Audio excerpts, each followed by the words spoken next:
Can you imagine watching your own mother practicing how to cry on your doorstep? Not because she was genuinely heartbroken, but because my sister, from the passenger seat of her husband's truck, was directing the entire performance like some twisted community theater production. She was feeding my dad his lines, a single, pathetic phrase he rehearsed over and over: "We miss you. We miss you." They forgot one crucial thing, though. My Ring camera. Yeah, it had audio. They forgot a lot of things. But what they really didn't know was that I had spent 8 months preparing for this exact moment. Every single document was already filed. This is Myra, and you're back for another story on hidden family revenge. I'm 32 years old, and after 8 long, silent months, my parents showed up at my door, script in hand, completely oblivious to the fact that I had a Ring camera. This isn't just about rehearsed tears. It's about stolen farmland, an unthinkable betrayal, and a courtroom receipt that changed everything. If you've ever been the one your family expected to just forgive and forget, then trust me, this one is for you. Drop a comment below, and don't forget to hit that subscribe button. I run a clinic in Hardin County, Ohio, Sullivan Rural Health.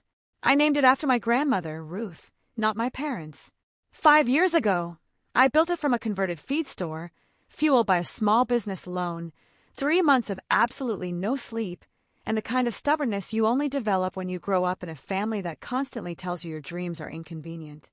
Most mornings, I'm there by 5:30, charting in the quiet before the lights are even fully on. By 7, the waiting room is full of people I've known my whole life. Farmers with bad knees, teachers with migraines they've been ignoring since September, retired women who come in for blood pressure checks, and stay for 20 minutes because the clinic is simply quieter than their houses. I know their medications by heart. They know my dog's name, Biscuit. It's the kind of work that keeps you grounded, even when your entire world feels like it's spinning out of control. My house is 10 minutes from the clinic, a small 2-bedroom. Paid off early because I don't spend money on things I don't need. There's a garden out back, mostly herbs started from cuttings my grandmother gave me the summer before she died. Rosemary, thyme, a stubborn patch of lavender that refuses to bloom evenly. Biscuit, my yellow lab, sleeps on the porch every evening while I water. Inside, the walls are clean. No family photos. I took them down 8 months ago and put them in a box in the closet. Not out of anger, no. Out of accuracy. The people in those frames weren't who I thought they were. My grandmother, Ruth, she built the dream of this clinic right alongside me. She'd walk the fence line of her 40 acres every Sunday and say, "This land will keep you grounded when the world spins, Myra." She promised me that land. Then my sister sold the very ground it was supposed to stand on. The Sullivan family, from a distance, looks picture perfect. Mom, Janet, 61, made casseroles for every church funeral and never missed a PTA meeting. Dad, Gary, 64, ran a carpentry shop until the recession took it. He's quiet now, the way a man gets quiet when he loses the thing that made him feel useful. My sister, Brooke, is 5 years older. She married Derek Hayes right out of high school. Derek, whose father left him the lumberyard that employs half the tradesmen in the county. Brooke never went to college. She had her first baby at 20, her second at 23, and somewhere in between, she made a career out of being the one who stayed. That's how she framed it. When I left for nursing school in Columbus, Brooke turned that into a verdict. "Myra left us," she'd tell anyone who'd listen. I stayed. It didn't matter that I came home every other weekend, that I drove 3 hours each way for Thanksgiving, that I called Grandma Ruth every single night during clinicals, half asleep because she asked me to. What mattered to Brooke was that she was there and I wasn't. And my mother, she decided presence was the only currency that counted. Dad lost his shop 8 years ago. Derek gave him a job managing inventory at the lumberyard. It paid less than carpentry, but it paid. After that, Dad never disagreed with Derek about anything. Not at dinner, not at holidays, not when it mattered. One time, just once, Dad called me on a Tuesday night and said, "I'm proud of you, kid." 42 seconds. Then he cleared his throat and hung up. I replayed that voicemail for a week. It was the last honest thing he said to me before everything broke. So, back to that Tuesday in June. I was parked at the county health department, finishing lunch between site visits, when the Ring notification buzzed. I almost didn't check it. I get alerts for deer, mail carriers, neighborhood kids cutting through the yard. But the thumbnail showed 2 people at my door, and I recognized my mother's coat. I tapped the live feed. There was Mom, back straight, dabbing her eyes with a tissue. Dad stood slightly behind her, hands in his pockets, looking at his shoes. And then I heard it, Brooke's voice, clear as a church bell, coming from Derek's silver pickup parked at the end of the driveway. Mom, cry when you say you can't sleep. Not big sobs, just enough. Dad, say we miss you. Then bring up the 4th of July picnic. Make it specific. Say it wasn't the same without her potato salad. Mom practiced her face, wiped her eyes, smiled, wiped again. Is this believable? She asked, turning halfway toward the truck. More tears, Brooke said. Dad was worse. He shuffled his feet and mumbled the line like he was reading it off a cereal box. We miss you. We miss you, Myra. What was the next part? The picnic, Dad. Stay on script. I sat in my car and watched the whole thing. 4 minutes and 12 seconds of my parents being directed like actors in a community theater production nobody asked for.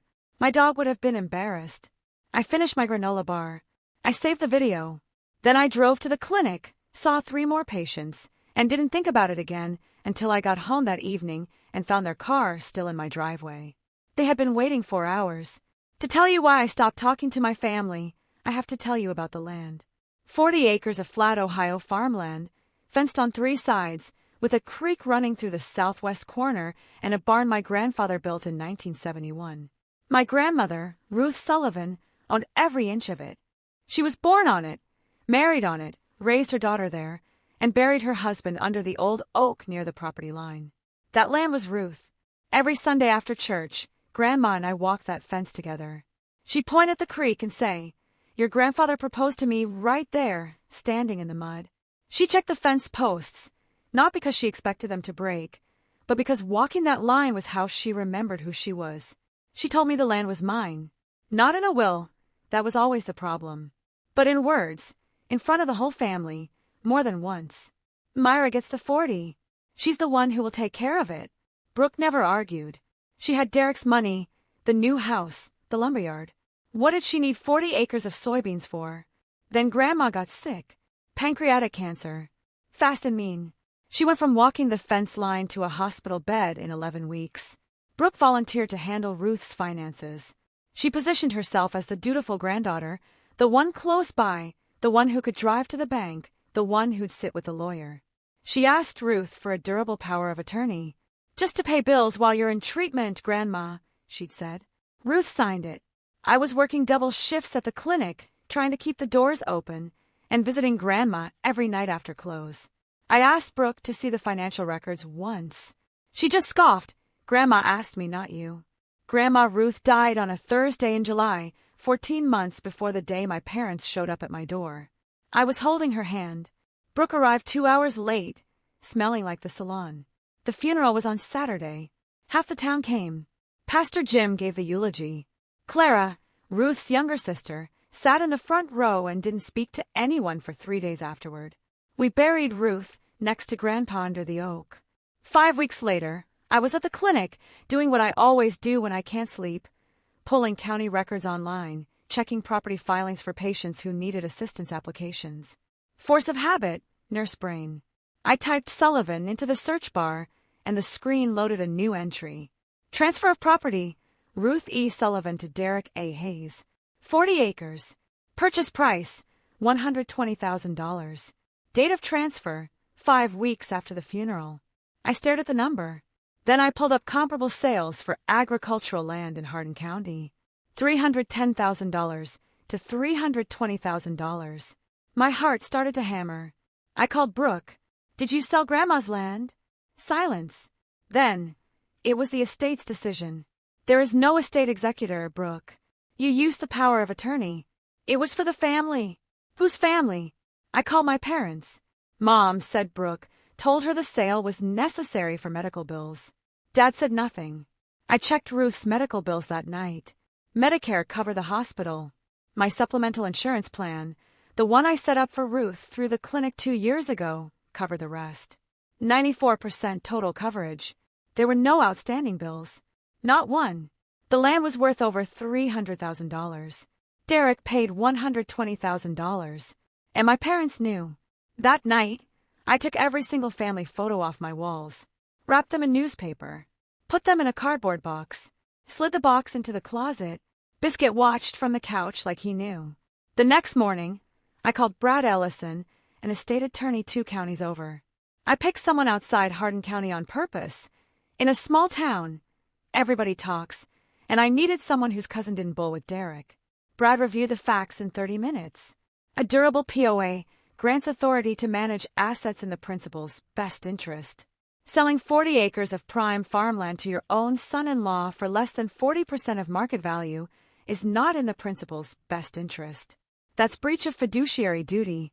He could file, he said, but he needed time.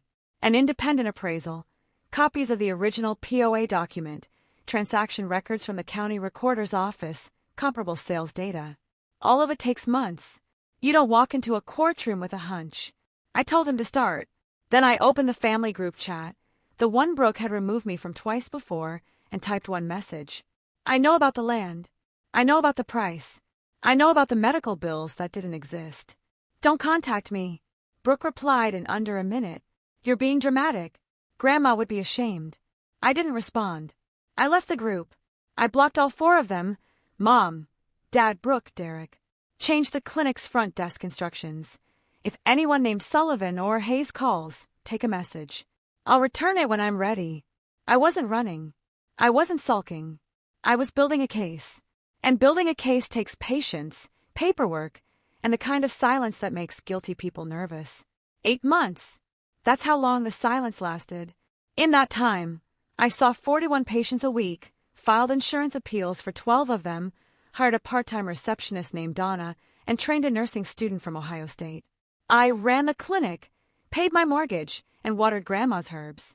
On the legal side, Brad worked steadily. The independent appraiser valued the land at $315,000. The county recorder's office provided the full transaction file. Brad obtained a copy of the POA document and flagged the clause Brooke had relied on. Manage, sell, or dispose of real property as needed for the principal's welfare. Needed for the principal's welfare, not needed for the principal's son-in-law's property portfolio. Meanwhile, word spread. Not from me. I didn't tell anyone. But Hardin County is the kind of place where a property transfer under unusual terms gets noticed, especially when the buyer starts building a new house on the land. Derek broke ground on a 4-bedroom custom home 3 months after the purchase. People drove past and did the math. Wasn't that Ruth's land? Became a question I heard from patients, from Donna, from the cashier at the farm in Fleet. I never answered directly. It's being handled. That was all I'd say. Through the grapevine, I heard things. Brooke was telling people I'd had a breakdown, that I was going through something, and the family was giving me space. Janet cried at church on Sundays, and the congregation brought her casseroles, the same casseroles she used to make for other people's grief. Gary stopped coming to the diner on Saturday mornings. Holidays came and went without me for the first time in 32 years. And then, on a Tuesday in June, my Ring camera sent me a notification. 8 months of silence while I built my case, file by file. 8 months of my sister telling the town I was the problem. If you've ever been the quiet one who got painted as the villain for walking away, you know this feeling. Hit subscribe, because what happens at that front door is just the beginning. I got home that evening and found their car still in the driveway. Mom and Dad sitting on my porch steps, looking like they'd been there since noon, which they had. I parked in the back and came in through the kitchen door. Sat at the table, watched the Ring camera footage one more time. Slowly. Brooke had said something I needed to hear again. Don't mention the lawsuit. Just say family. So Brooke knew about the filing. Brad had served Derek the initial papers 2 weeks ago. I wasn't surprised, Derek told Brooke. But hearing her say, don't mention it, confirmed something important. They weren't here because they missed me. They were here because the case was real, and they needed it to go away. I called Brad. How close are we? Filings are amended and ready. I can get a court date within 6 weeks. Do it. Then I opened the front door. Mom's face crumpled immediately, right on cue, exactly the way she'd practiced. Myra! Her voice cracked. Oh, honey. Dad stood up, looked at the door frame, not at me. We miss you, Myra. 3 rehearsed words. I almost smiled. Almost. Come in, I said.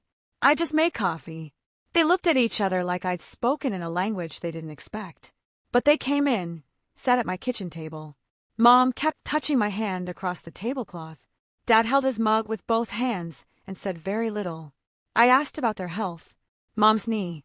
Dad's blood pressure. Normal questions. Nurse to patient tone. Safe ground. Then I asked, "Where's Brooke?" Mom's hand twitched. "She thought you'd want space."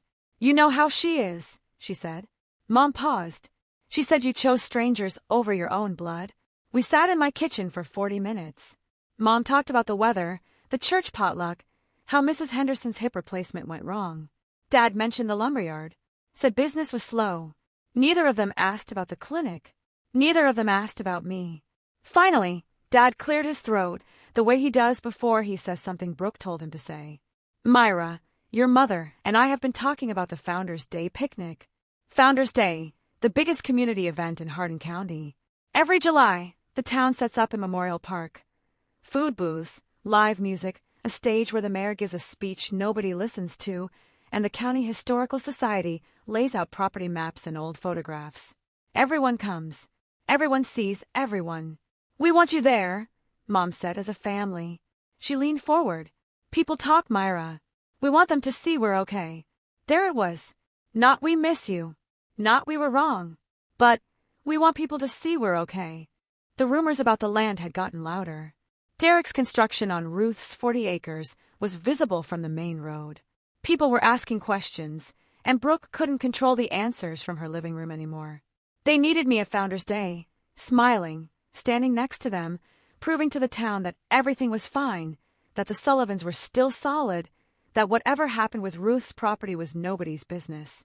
I poured Mom more coffee. "I'll think about it," I said. Mom's face lit up. Dad exhaled.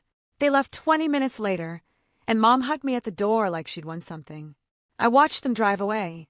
Then I sat on the porch, scratched Biscuit's ears, and started planning.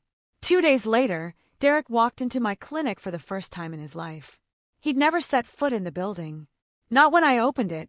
Not when I treated his daughter's ear infection as a favor to Brooke. Not once. But there he was, standing in my waiting room in his Hayes lumber polo, smiling at Donna like he was there for a flu shot. I saw him through the glass partition and told Donna to send him back. He sat across from me in the exam room like we were old friends. "Nice place you've got here," he said. He picked up a pamphlet on diabetes management, pretended to read it, and put it down. "Brooke just wants peace, Myra. We all do. Whatever happened with Mom Sullivan's property, it was handled legally. The POA was valid. I know what a valid POA looks like, Derek. I also know what a fair market price looks like." He didn't blink, but his jaw tightened. $315, I said.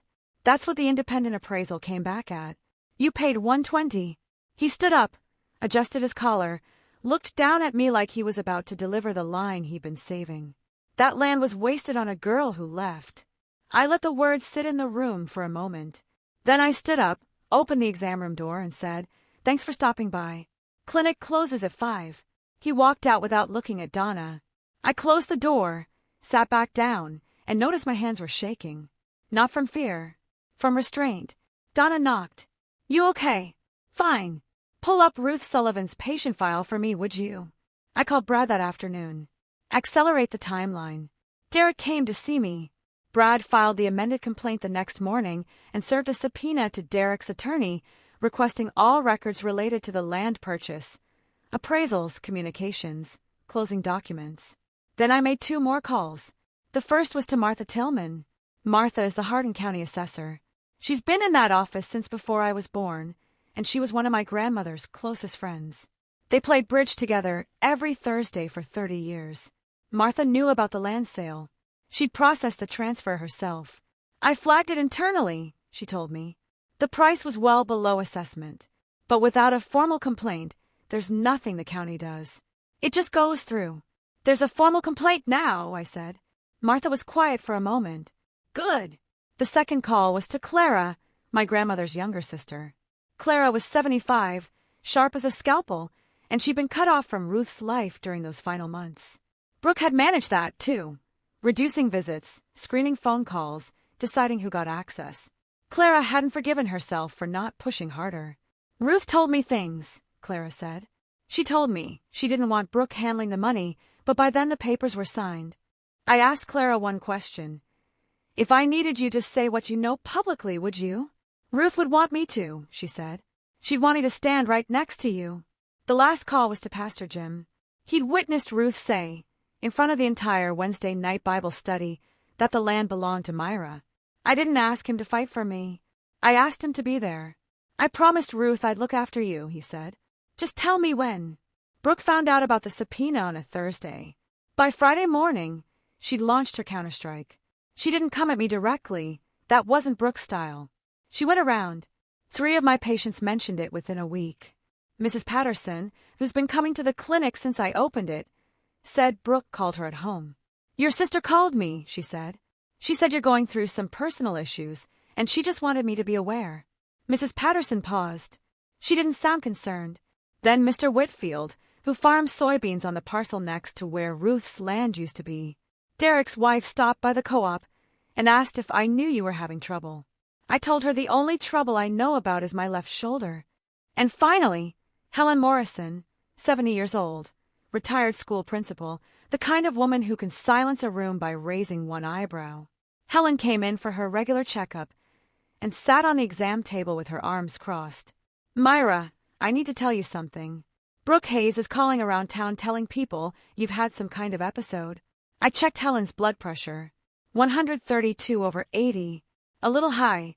I appreciate you telling me, Helen, honey. Ruth told me about that land 2 years before she died. Said it was yours. Said she was worried Brooke was going to find a way around it. Everyone in this town with half a brain knows what happened. I wrote Helen's numbers on her chart. I'm handling it. Helen put her hand on mine. I know you are. That's why I'm telling you. You're not as alone as you think. I squeezed her hand. Then I checked her reflexes, because that's what you do. Clara showed up at the clinic on a Wednesday afternoon, carrying a cardboard box sealed with packing tape. These are Ruth's, she said, setting the box on my desk. She gave them to me 6 months before she died, told me to hold them until things settled. Inside, 3 hardback books with Ruth's handwriting in the margins, a set of silver spoons that had been in the family since Ruth's mother, and at the bottom, folded carefully in tissue paper, a quilt. I knew at the moment I touched it. Blue and white patchwork, hand-stitched with a border of tiny yellow flowers Ruth had embroidered herself. I used to sleep under this quilt every Friday night at Grandma's house, from the time I was 4 until I was 17, and thought I was too old for sleepovers. I wasn't too old. I just got busy. I held the quilt against my chest and didn't say anything for a while. Clara sat across from me and didn't say anything either. We just sat there, 2 women who missed the same person, with a quilt between us that smelled like lavender and old dresser drawers. She wanted you to have it, Clara said. She told me not to let Brooke get it. I took the quilt home that evening, washed it gently by hand the way Ruth would have, hung it on the line to dry. When I folded it later, I felt something stiff inside the bottom border. A lump, small and flat, sewn into the lining. I got my seam ripper from the sewing basket, another thing Ruth taught me to keep, and carefully opened 3 inches of stitching. Inside the lining of my grandmother's quilt, I found something she'd hidden for me. A small brass key, and a folded piece of paper written in Ruth's handwriting. The same loopy cursive that filled the margins of every book she owned. Myra, Box 714, Ohio Valley Community Bank. Everything you need is inside. Don't let them rewrite what I wanted. Grandma Ruth. I sat on my bedroom floor, holding a key my grandmother had sewn into a quilt she knew only I would keep. And I understood. Ruth had known. She'd known what Brooke was capable of. She'd known the POA was a risk. And she prepared, the only way she could, with the tools she had, a needle, thread, and a hiding place inside the one thing she was certain her granddaughter would never throw away. I went to the bank the next morning. Box 714 was a standard safe deposit box registered to Ruth E. Sullivan. I was listed as a secondary key holder. Ruth had added me years ago, apparently, and never mentioned it. Inside the box, a manila envelope. Inside the envelope, a notarized letter from Ruth to an attorney named David Chun, not the family lawyer, someone independent in a different county. The letter stated clearly, In Ruth's own words, that she intended for the 40-acre property to pass to her granddaughter Myra Sullivan, that her granddaughter Brooke Sullivan Hayes had been pressuring her to modify the estate arrangement, that Ruth feared the durable POA would be used beyond its intended scope, and that she was writing this letter as a record of her wishes in case she became too ill to act further. The letter was dated 4 months before Ruth died. 2 witness signatures at the bottom, Martha Tillman, Pastor James Orwell. My grandmother hid a key inside a quilt she knew only I would keep. Box 714 had the truth she couldn't say out loud. I drove straight to Brad's office. Brad read the letter twice, took off his glasses, cleaned them, put them back on, and read it a 3rd time. This doesn't override the POA sale, he said, but it establishes Ruth's explicit intent that the land was meant for you. It also establishes that Ruth was aware Brooke was applying pressure. Combined with the below-market price and the fiduciary duty argument, this is strong, very strong. He filed an amended complaint that week, adding the new evidence, Ruth's notarized letter of intent, the witness signatures, and the fact that Ruth had taken steps to preserve her wishes independently of the family's knowledge. The court date was set 3 weeks out, 1 week after Founders' Day. I sat in Brad's office and did the math. Founders' Day was in 12 days. The court date was in 21. Everything was converging on the same stretch of July. I called my mother that evening. "I'll come to Founders' Day," I said. The pause on the other end lasted 5 full seconds. Then Janet's voice, bright and cracking. "Oh, honey, really? Oh, Myra, Brooke will be so happy. We can all be together like it should be." "I'd like to set up the clinic's health screening booth," I said. "Same as every year." Of course. I'll tell Brooke. I'm sure she'll be thrilled." I hung up and sat on the porch with Biscuit. The fireflies were out. Somewhere across town, Derek's new house was rising on 40 acres of land that wasn't his to buy. In 12 days, every person in Hardin County would be standing in Memorial Park. I didn't agree to Founders' Day for a reconciliation. I agreed because every person who needed to hear the truth would be in one place at one time. A quilt, a key, and a safe deposit box. My grandmother planned her last message to me from a hospital bed. If you've ever lost someone who believed in you more than your own parents did, this next part is going to hit different. Stay with me.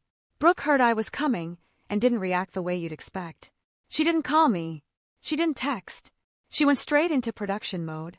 Within 48 hours of my phone call with Mom, Brooke had volunteered to MC the community recognition segment at Founders' Day, the part of the program where local families and businesses get acknowledged on stage. She contacted the event committee, offered Derek's Lumberyard as the primary sponsor, and secured herself a microphone and a 5-minute speaking slot. I learned this from Donna, whose cousin is on the committee. Brooke Hayes signed up to present community recognition. Donna told me, reading from her phone. Derek's paying for the stage rental, the sound system, and the banners. I leaned back in my chair. Of course he is.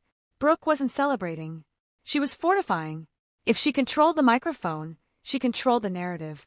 She could frame the Sullivan family however she wanted. Grateful, unified, generous. And if I tried to say anything off script, she'd be the one holding the mic. It was smart. I'll give her that. What Brooke didn't know was that Martha Tillman was also on the event committee. Martha ran the county records booth every year. A folding table with property maps, historical photographs, and land ownership records going back to the 1800s. It was a tradition. People loved it. And this year, the most recent property transfer records would include the sale of Ruth Sullivan's 40 acres to Derek Hayes. Martha didn't need to do anything unusual. She just needed to do her job. Put the records on the table. Answer questions honestly.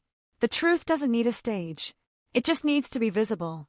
3 days before Founders' Day, I packed the clinic's portable screening kit. Blood pressure cuffs, glucometers, alcohol swabs, consent forms, hand sanitizer. Same setup every year. Nothing different. Except this year, I also placed a manila folder in my bag.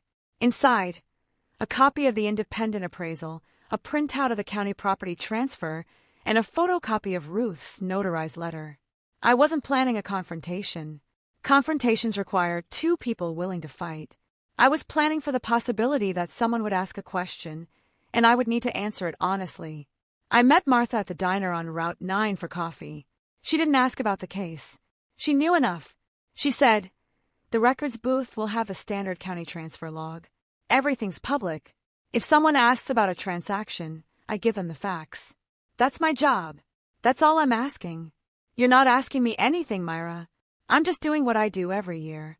I met Pastor Jim at the church the next day. Same conversation, shorter. "I'll be there," he said. "I'll be near the stage. If anyone needs to hear what Ruth said that night at Bible study, I'll tell them." Clara called that evening.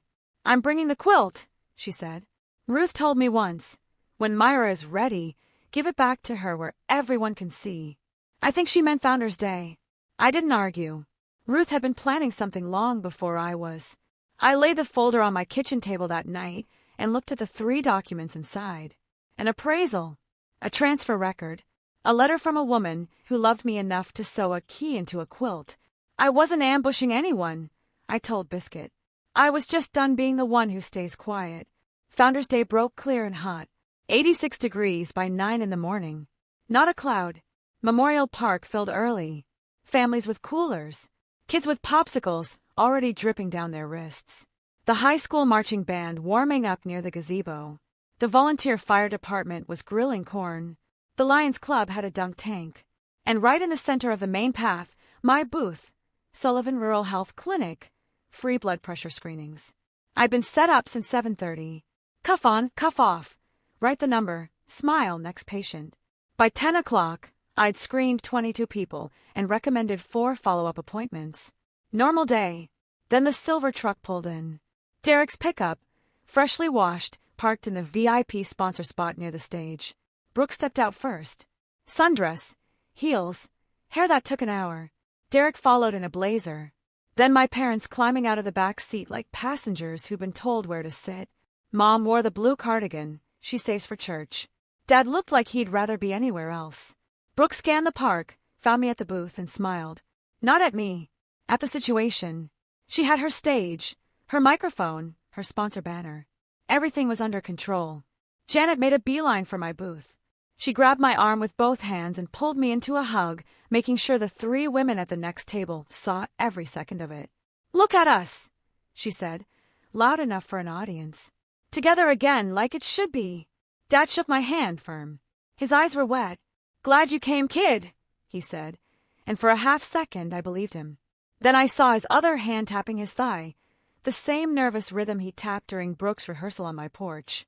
Clara arrived at 11. She walked through the park slowly, carrying the quilt folded over her arm like she was bringing communion to a sick neighbor. People noticed. In a town this size, everybody knows everybody's grandmother's quilt. Clara came straight to my booth and, without a word, unfolded it across the table in front of me. Then she held my face in both her hands. "Your grandmother wanted you to have this," she said. Her voice carried. Not on purpose. Clara just talks the way women her age talk, clear and unhurried, without worrying about volume. She told me to give it back to you where people could see. Ruth was very specific about that. The women at the next booth leaned in. A couple walking past stopped. Within 5 minutes, a small cluster had formed around the quilt. "That's Ruth's quilt," someone said. "I remember it from the church potlucks. She brought it every year. Draped it over the dessert table. Lord, Ruth could sew. Look at those stitches." Then the questions started, the way they do in small towns where memory is long and secrets are short. "Whatever happened to Ruth's land?" a woman named Peggy asked, touching the quilt's border. "Isn't Derek Hayes building out there?" "He bought it," someone else said. "After Ruth passed." "Bought it from who?" "Ruth always said that was Myra's." I didn't answer. I checked a patient's blood pressure and wrote down the number. But I could see Brooke across the park, standing near the stage, watching. She pulled her phone out and typed something fast. 2 minutes later, Derek appeared beside her. They stood together, not speaking, watching the quilt and the crowd around it. The story was writing itself. I just had to stay at my table. At noon, Brooke took the stage. She'd been waiting for this all morning. The sound system hummed. Derek stood at the base of the steps with his arms crossed, and my parents sat in the front row of folding chairs like they had been assigned seats. "Good afternoon, Hardin County." Brooke's voice was bright and practiced, the voice of a woman who'd rehearsed this the way she rehearsed everything. "Today is about community, about the families who built this town and keep building it. And I want to start by honoring someone we all loved, my grandmother, Ruth Sullivan. The crowd quieted. Brooke told a version of Ruth's story, edited, polished, emphasis in the right places. Ruth, the farmer's wife. Ruth, the church volunteer. Ruth, the grandmother who gave everything she had to this family. Then Brooke gestured toward the stage wing. And I want to thank my husband, Derek, who continues to invest in this community through Hayes Lumber and through developing the Sullivan property into new homes for young families. Developing the Sullivan property. She actually said it like it was a public service. I watched from my booth. Didn't flinch. Then Brooke smiled wider. And of course my sister, Myra, who's here with us today, back where she belongs. The crowd turned toward me. I smiled. Small, polite. Nodded once. Didn't wave. Helen Morrison, sitting 3 rows back, leaned to her husband and said something I could read on her lips. Back where she belongs? That girl never left. A murmur. Quiet but real. Brooke heard it. I saw her pause. Her smile flicker like a bulb about to blow. She recovered. Anyway, let's enjoy the day. The crowd clapped. Brooke stepped off stage, and the murmur didn't stop. 30 minutes after the speech, I watched my parents slip behind the concession stand. They thought they were out of sight.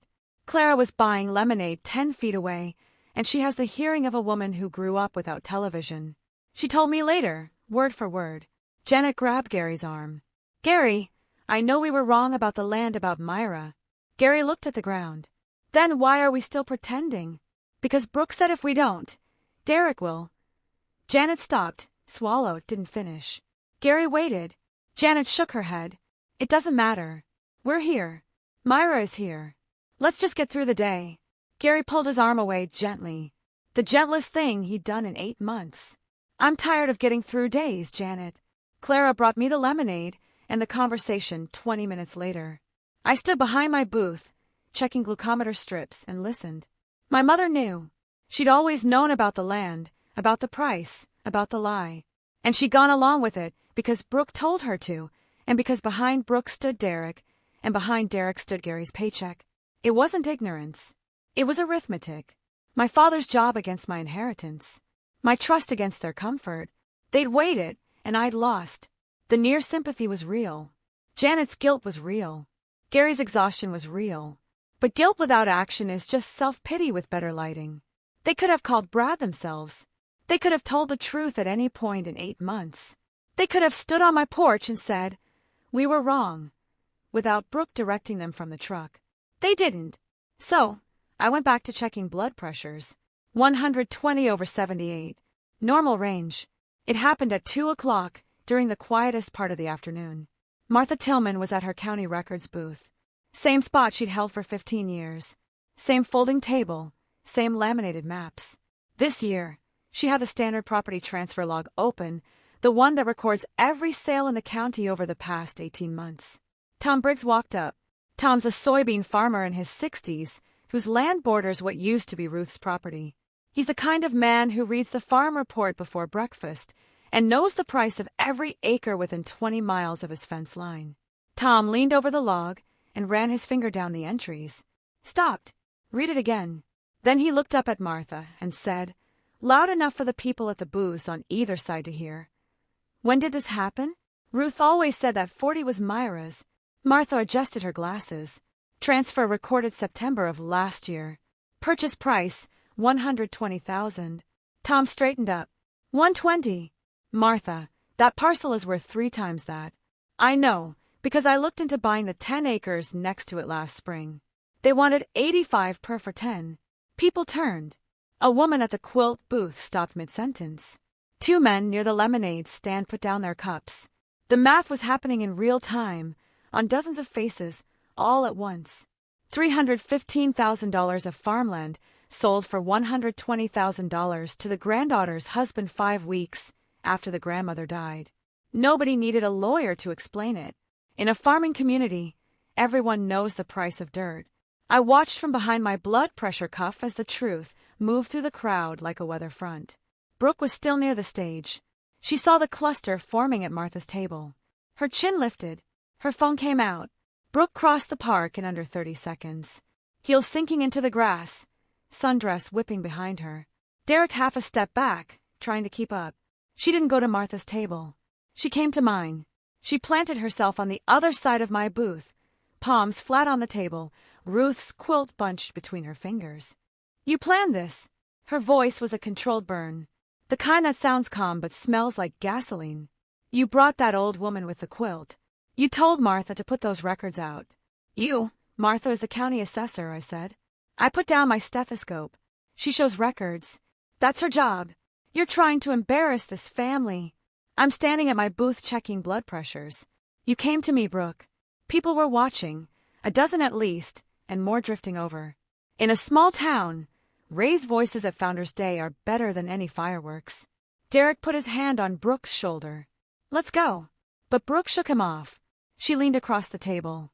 That land was handled legally. The POA was valid. Grandma wanted what, Brooke? I asked. Quiet. Do you want to tell everyone here what Grandma wanted? Brooke's nostrils flared. She looked around and saw what I saw. Helen Morrison, arms crossed. Tom Briggs, still holding the transfer log. Pastor Jim, standing near the edge of the crowd with his hands in his pockets. Clara holding the edge of Ruth's quilt. Brooke made a choice. She could have walked away. She could have taken Derek's arm and left. Instead, she raised her voice. That land was ours. Grandma was confused. She didn't know what she wanted. Helen Morrison's voice cut through the crowd like a blade across a taut wire. Ruth Sullivan was the sharpest woman in this county until her last breath, and everyone here knows it. The silence after Helen spoke lasted exactly long enough for me to reach under the table. I pulled out the manila folder. Not fast, not dramatic, the way you pull a chart from a filing cabinet. Something you've done 1,000 times. Brooke, I wasn't planning to do this here. I set the folder on the table next to Ruth's quilt. But since you asked, I opened it. 3 documents laid out in order. I pointed to the first. Independent appraisal completed in February. 40 acres. Hardin County agricultural designation. Assessed value $315,000. I pointed to the second. County transfer record. 40 acres. Ruth E. Sullivan to Derek A. Hayes. Purchase price $120,000. Recorded September of last year. I pointed to the third. A notarized letter from our grandmother to her personal attorney, dated 4 months before she died. In it, Ruth states her clear intent to leave the land to me. She states that she was being pressured to change that arrangement. The letter is witnessed by Martha Tillman and Pastor James Orwell. I looked up at Brooke. These are public records. Anyone can verify. The crowd was silent.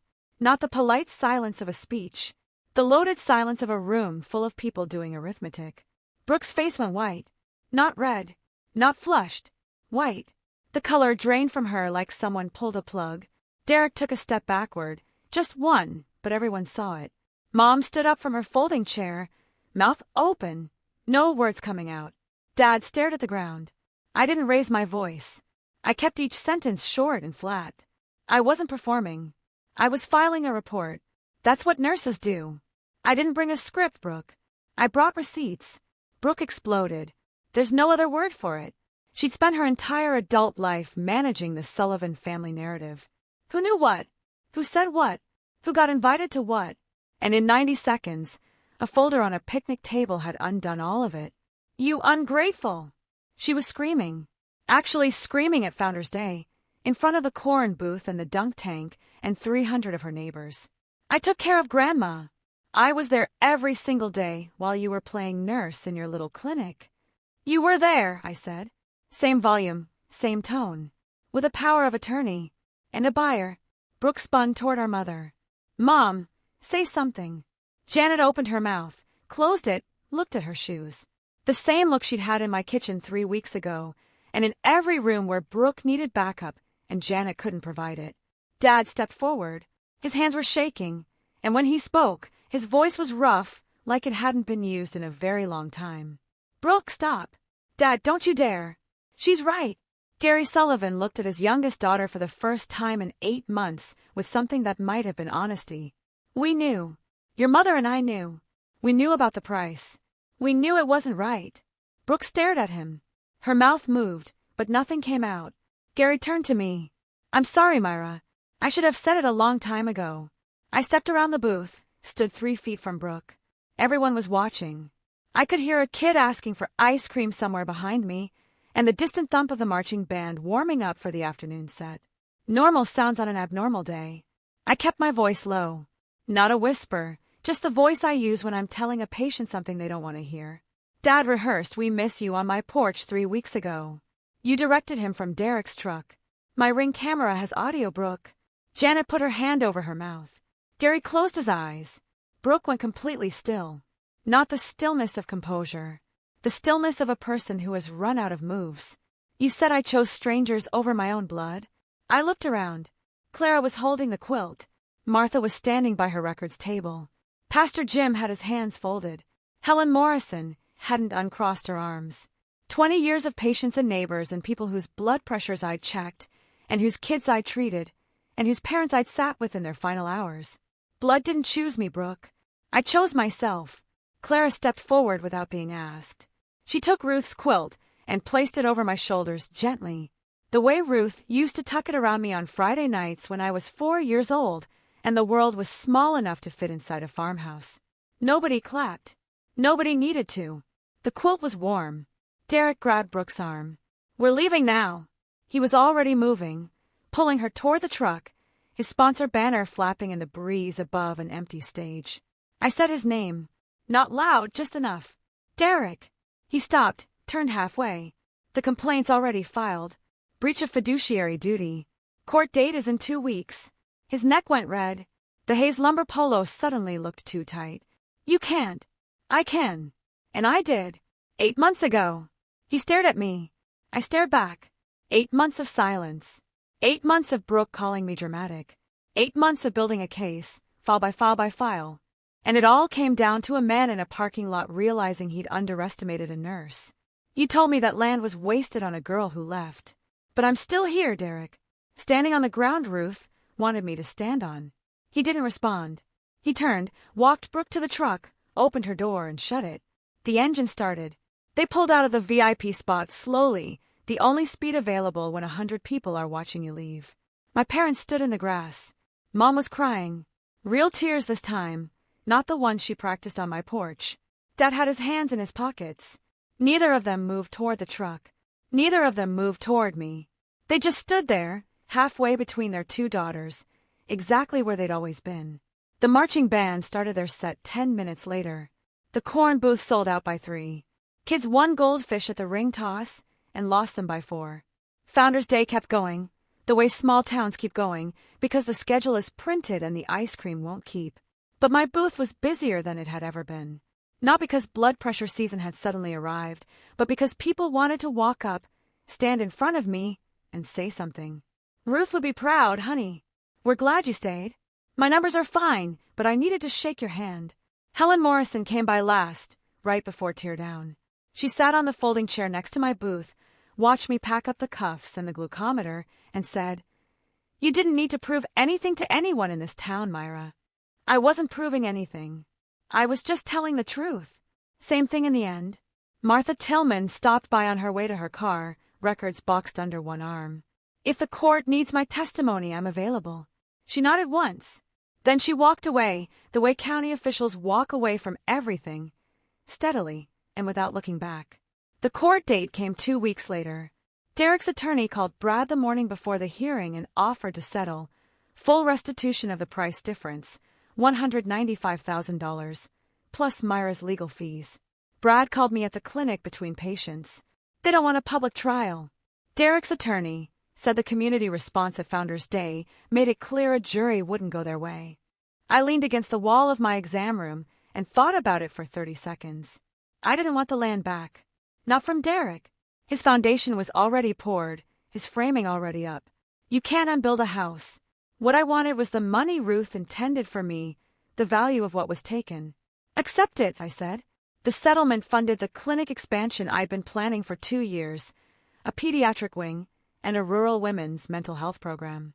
Both things Hardin County needed, and both things I'd been applying for grants to fund without success. I named the new wing the Ruth Sullivan Wing. It opened in October. The sign is hand-carved. I hired a carpenter, not from Hayes Lumber. Brooke and Derek stayed in town. Derek didn't lose everything. The lumberyard still operated. People still needed wood. But 3 contracts went to a competitor in the next county. Not because anyone organized a boycott. Because trust is a resource. And once you spend it, the restock takes longer than you'd think. Janet called me once, 2 weeks after the settlement. "I'm sorry, Myra." I held the phone against my ear and looked out the clinic window at the parking lot where Ruth used to wait for me after late shifts. "I know, Mom." Pause. "But sorry doesn't undo what you let happen." She cried. I didn't hang up, but I didn't say it was okay either, because it wasn't. I set boundaries. Clear ones. Written ones. The kind you put in writing because you've learned that spoken promises dissolve in this family like sugar in hot water. For my parents, you can call Sundays between 2 and 4. But I'm not pretending anymore. If you want a relationship with me, it starts with honesty. Not scripts, not rehearsals, not showing up at my door because Brooke told you to. For Brooke, nothing. No calls, no texts, no visits. I told Brad to communicate any remaining legal matters through counsel. "I don't hate you, Brooke," I wrote in the one letter I sent. "But I don't trust you, and trust isn't something you can rehearse on someone's porch." Gary showed up at the clinic a month later alone. No truck, no Brooke, no script. He walked in, sat in the waiting room, and waited. When I came out between patients, he stood up like a man reporting for something he wasn't sure he deserved. "I should have said something years ago," he said. "I was scared." "I know you were, Dad. Can I come back sometime just to talk?" I looked at him. 64 years old, hands rough from lumber he didn't own, wearing a shirt that needed ironing. A man who traded his daughter's trust for a steady paycheck and spent 8 months learning what that cost. "The clinic's open Monday through Friday," I said. 8 to 5. I didn't hug him. He didn't expect me to. But when he walked out, he was standing a little straighter than when he came in. Baby steps. The kind that actually go somewhere. Some people rehearse love because they've forgotten how it sounds. My mother practiced crying on my porch because she didn't have any real tears left. She'd used them all up feeling sorry for herself instead of sorry for me. My father memorized a single line because saying it honestly would have meant admitting he'd been silent for 8 long years. And my sister? She directed the whole thing because that's all she knows how to do. Manage other people's performances so no one looks too closely at hers. Real love doesn't come with a script. It comes with a safe deposit box and a grandmother who hid the truth inside a quilt, a Ring camera, a quilt with a hidden key, and a grandmother who planned her last stand from a hospital bed. Rehearsed tears on a front porch, a $120,000 lie, and a manila folder at a picnic. If you've ever walked away from the people who were supposed to love you and found yourself standing taller on the other side, share this story with someone who needs to hear it. What would you have done in my place? Tell me what you think in the comments below. I really want to know. And don't forget to subscribe. The next story is already waiting.